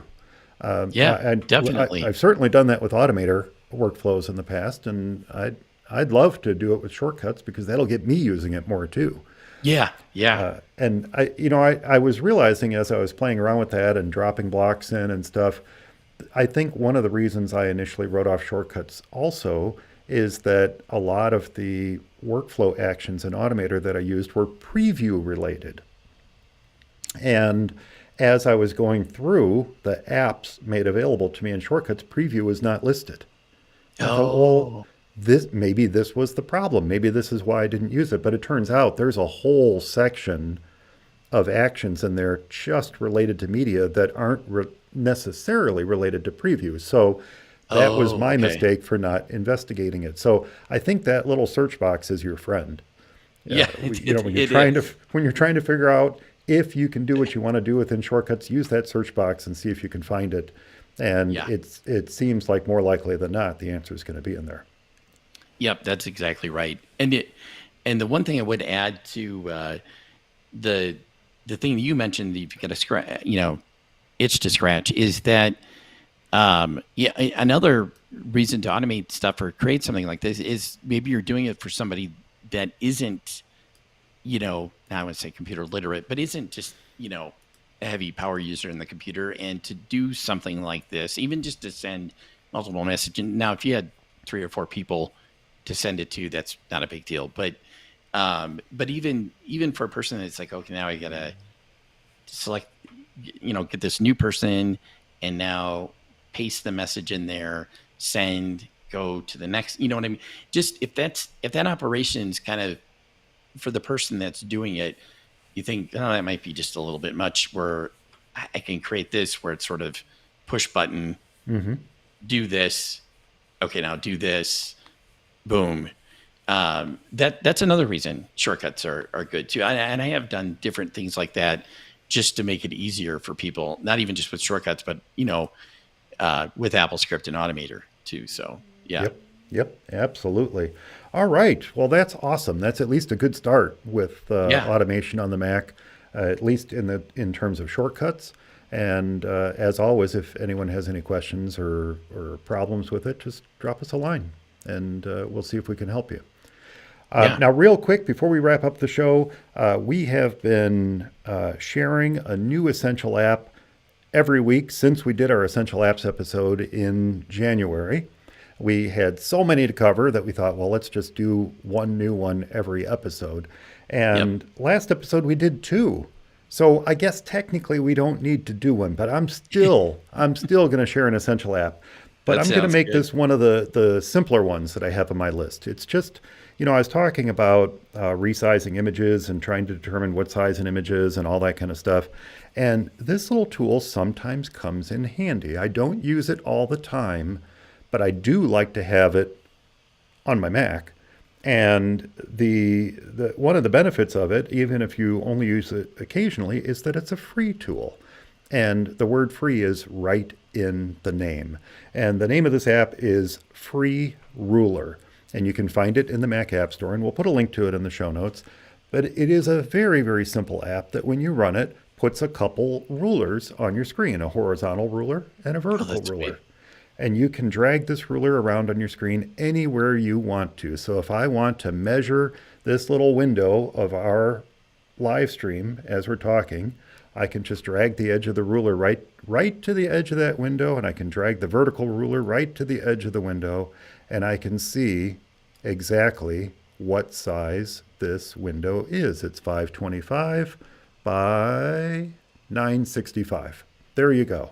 Now, the neat thing about Free Ruler is that it has multiple unit options. So not only can you measure things on screen in pixels, but you can also measure things on screen in millimeters or inches. And there's also an option to cycle the units too as you use it. And then as far as other options in it, you can float the rulers on screen. You can group the rulers, which is what I do. I like to have the vertical and the horizontal ruler grouped together so I move Yep. it as a unit. And it, And you can also do things like align the rulers at the mouse location. So they'll pop into the right spot where the mouse is. And then you can also, of course, show a ruler shadow. But honestly, that's about it. It is one of the simplest essential apps that I probably will ever talk about on the show. But it's one of those things that I like to have on my Macs because when I do need to know what size something is on my screen in pixels, and that's almost always the measurement unit I use, but when I want to know what size something is in pixels, free ruler is what I turn to. So yeah, that's it, Free Ruler, and we'll put a link to it in this week's show notes. beautiful. And do you have a shortcut there, hotkey that you use to bring that up, or do you just launch the app when you need it? I just launch the app when I need it. Yeah. I mean, that's it, it's really that simple for me. And I honestly don't think that there is a way to set a shortcut to To do it. bring it up. Yeah, it's just Yeah. one of those things that That's runs probably when you the need best. it and doesn't run when you don't need it. When you don't. Yep. Yeah. Yeah. And actually, the website for it is Pascal.com. Speaking of programming, Pascal.com, PASCAL.com/free ruler. But it is available in the Mac App Store, and that's probably the link that I will share with everyone. So that is my essential app pick for this week. Kind of simple, but kind of useful No. if you need it. Yeah. Those types of apps are terrific, actually. No, that's great. And with that said, that's going to do it for this episode of Mac Eyes Only. I hope everyone enjoyed it. Remember, I do love to get your letters. So if you have any comments about the show, a tip to share, or a software or hardware problem with your Mac, or a shortcut question, be sure to leave your thoughts in the comments of this week's show notes found at formaceyeesonly.com, or drop me a line, mike@formaceyeesonly.com. And be sure to subscribe to the show's YouTube channel at youtube.com/FMEOTV. And I should mention, subscribing is free. I have had people ask me that question. It's just the terminology that YouTube uses. If you want to follow a channel on YouTube, they use the terminology subscribe. Subscribe. Yeah. And once you are subscribed, you can click that little notification bell so you can find out when we are going live. You can join the chat room and catch all the behind the scenes stuff, Scenes. like that little gaff that doesn't make the final cut of the show. Right. Eric, what's the best Yeah. way for folks to reach you? You can reach me at eric@formaceyeesonly.com. And yeah, that's really the best way because I'm not a huge social media guy. So it works as good as anything. Works I'm for just me. too old fashioned. Yeah. It works for me. Thanks so much for listening, everyone. Thanks to Eric for joining me this episode. Yep. Awesome. Stay subscribed, and we'll talk to you next time. So cue the music.